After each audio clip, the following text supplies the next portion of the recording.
Hi friends, welcome to my channel. আমরা সবাই জানি যে গত 10ই ফেব্রুয়ারি 2025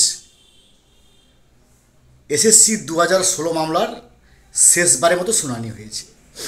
এই শেষবারের শুনানিতে প্রত্যেক পক্ষ তাদের যুক্তি দেখিয়েছে, অ্যানালাইসিস করেছে, ক্রস অ্যানালাইসিস দিয়েছে, ক্রস ডিসকাশন করেছে এবং তার পরিপ্রেক্ষিতে জাজমেন্টটা আপাতত রিজার্ভ করা আছে। কাকে বলে রিজার্ভ জাজমেন্ট? এর আগে আমি আমার চ্যানেলে পোস্ট করেছি। যদি সম্ভব হয়, সময় থাকে, আপনারা আমার চ্যানেলে গিয়ে স্ক্রল আপ বা স্ক্রল ডাউন করে এই রিজার্ভ জাজমেন্ট কাকে বলে দেখে নিতে পারেন। আজকে আমরা এই ভিডিওর মধ্যে দিয়ে আলোচনা করব যারা যোগ্য শিক্ষক বা শিক্ষিকা বা গ্রুপ সি বা গ্রুপ ডি, ওনাদের হাতে বা আরও ভালো করে বলতে গেলে পকেটের ভিতর 8টি প্লাস পয়েন্ট আছে। যে 8টি প্লাস পয়েন্ট ওনাদেরকে এই এসএসসি 2016 বৈতরণী পার করিয়ে দেবে এবং ওই 8টি প্লাস পয়েন্ট ওনাদেরকে চিহ্নিত করবে, আইডেন্টিফাইড যোগ্য বলে, অর্থাৎ বাকিরা অযোগ্য বলে প্রমাণিত হবে। আসুন আমরা একে একে করে সেই 8টি প্লাস পয়েন্ট জেনে নিই।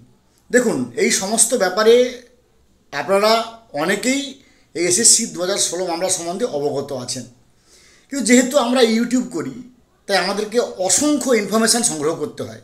ফলে আপনারা যে জিনিস জানেন তার থেকে আমাদেরকে আরও অনেক বেশি তথ্য সংগ্রহ করতে হয়, অনেক notifications, memo numbers etcetera etcetera etcetera আমাদের সংগ্রহ করতে হয়, কারণ যেহেতু ভিডিও করি বলে। আসুন আমরা একটা একটা করে আলোচনা করি। প্রথম প্লাস পয়েন্ট,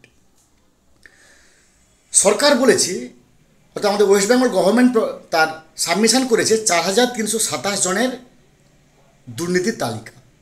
অর্থাৎ সরকার এখানে নিজে থেকেই সারেন্ডার হয়ে যাচ্ছে যে আমার 25,753 জন শিক্ষক শিক্ষিকা গ্রুপ সি গ্রুপ ডির মধ্যে 4327 জন দুর্নীতি করেছে। অর্থাৎ তারা নিজেরাই সেই পথটা পরিষ্কার করে দিচ্ছে বাকিরা দুর্নীতিমুক্ত, অর্থাৎ বাকিরা অযোগ্য। প্রথম প্লাস পয়েন্ট। দ্বিতীয় প্লাস পয়েন্টে আসি।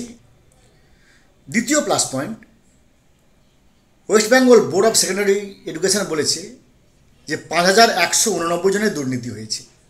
অর্থাৎ একই রকমভাবে ওনারাও মেনে নিচ্ছেন যে 25,753 জনের মধ্যে 5189 জন দুর্নীতিপরায়ণ, অর্থাৎ টেন্টেড, আর বাকিরা নন টেন্টেড। অর্থাৎ যোগ বিয়োগের সরল সূত্র অনুযায়ী যদি ভাই আমি দুর্নীতি লিস্ট দিই তাহলে বাকিরা দুর্নীতি মুক্ত, সেটাকেই সেই সূত্র খাড়া হচ্ছে।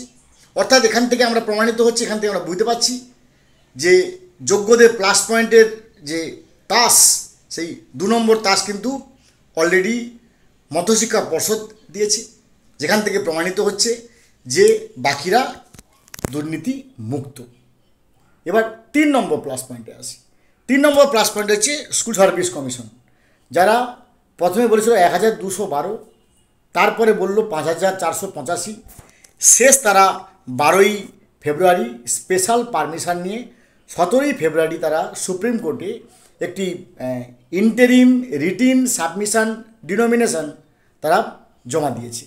তাদের সেই সাবমিটেড ডিনোমিনেশনে তারা কি দেখিয়েছে যে না 5485 নয়, আমরা ভুল করেছিলাম, কারণ আমাদের ডবল কিছু রেকমেন্ডেশন ইস্যু করা হয়েছিল, ওটা 5303 হবে। তার মানে 25,753 জনের মধ্যে 5303 টেন্টেড একটা স্কুল সার্ভিস কমিশন একেবারে শেষ মুহূর্তে গেলেও স্বীকার করে নিচ্ছে। তার মানে 3 নম্বর তাস বা 3 নম্বর যে প্লাস পয়েন্ট, তাহলে বাকিরা দুর্নীতিমুক্ত। এবার 4 নম্বর আসি। 4 নম্বর প্লাস পয়েন্ট, সিবিআই বলেছে যে 9000 প্লাস দুর্নীতি হয়েছে। তার মানে ওই একই রকম দাঁড়াচ্ছে যে 9000কে বাদ দিলে আর বাকিগুলো দুর্নীতিমুক্ত। এবার আসি 5 নম্বর প্লাস পয়েন্ট। 5 নম্বর প্লাস পয়েন্টে যারা বা যিনারা হচ্ছেন রিট পিটিশনার্স, বিকাশ বাবু, ফিরদৌস শামীমরা, বিক্রম বাবু, সুদীপ্ত বাবু এটসেট্রা এটসেট্রা এটসেট্রা, যিনারা হচ্ছেন রিট পিটিশনার্স, যিনাদের জন্যই কিন্তু আজকে এই এত দূর জল গড়াচ্ছে। অর্থাৎ যিনারা সেই করোনা পিরিয়ড থেকে ওনারা ভালো করে লক্ষ্য করেছেন, খেয়াল করেছেন যে কিভাবে দুর্নীতি হয়েছে। যে রিট পিটিশনার্সরা ওনারা এসএসসির দেওয়া প্রায় 15বার যে এফিডেভিট সেখান থেকে মালার মতো সাজিয়ে ওনারা প্রকাশ করেছেন যে এসএসসি যে লিস্ট দিয়েছে সেখান থেকে 10,750 জন মতো দুর্নীতিযুক্ত। তার মানে সেই সূত্র অনুযায়ী 5 নম্বর প্লাস পয়েন্ট বলছে যদি 25,753 জন শিক্ষক শিক্ষিকা গ্রুপ সি গ্রুপ ডির মধ্যে 10,750 জন আমরা হাইপোথেটিক্যালি মেনে নিই, তার মানে 15,003 জন একেবারে 24 ক্যারেট সোনা, 15,003 জন একেবারে নিখুঁত খাঁটি যোগ্য শিক্ষক শিক্ষিকা গ্রুপ সি গ্রুপ ডি। এটা কিন্তু মারাত্মক, এটা 5 নম্বর প্লাস পয়েন্ট। এবার 6 নম্বর প্লাস পয়েন্টে আসি। 6 নম্বর plus point, hard disk. Ex employee গাজিয়াবাদের বানসাল বাবুর বাড়ি থেকে যে 3টে হার্ড ডিস্ক সংগ্রহ হয়েছে, সেই 3টে হার্ড ডিস্ক কিন্তু বলে দিচ্ছে যে এসএসসি সার্ভারটা হচ্ছে ম্যানিপুলেটেড। এসএসসি সার্ভারে যে নামগুলো আছে সেগুলো সম্পূর্ণ মানে ম্যানুয়ালি ম্যানিপুলেটেড।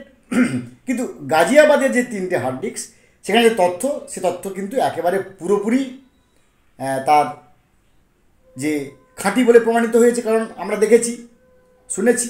অর্থাৎ গাজিয়াবাদের যে 3টে হার্ড ডিস্ক এবং যে 3টে হার্ড ডিস্ক 1872 সালের ইন্ডিয়ান এভিডেন্স অ্যাক্ট অনুযায়ী তার 65B ধারা অনুযায়ী সার্টিফিকেশনে রেজিস্টার্ড হয়েছে, তার মানে তার একবারে সার্টিফাইড হয়েছে।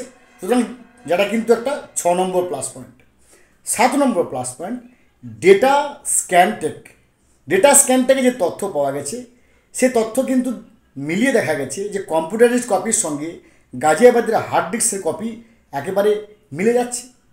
অর্থাৎ গাজিয়াবাদের যে হার্ড ডিস্ক থেকে তথ্য পাওয়া গেছে আর ডেটা স্ক্যানটেক থেকে যে কম্পিউটারের তথ্য পাওয়া গেছে তার সঙ্গে একেবারে পুরোপুরি তার হ্যাশ ভ্যালু মিলে গেছে। তার একেবারে সব কিছু তথ্য পুঙ্খানুপুঙ্খ জেনুইন অথেন্টিক্যালি প্রুভড হয়েছে। সুতরাং এটা কিন্তু 7 নম্বর প্লাস পয়েন্ট। এবার 8 নম্বর এবং শেষ প্লাস পয়েন্ট হচ্ছে সিবিআইয়ের মানে সিনিয়র অ্যাডভোকেট বা সিবিআইয়ের আইনজীবীর কথা।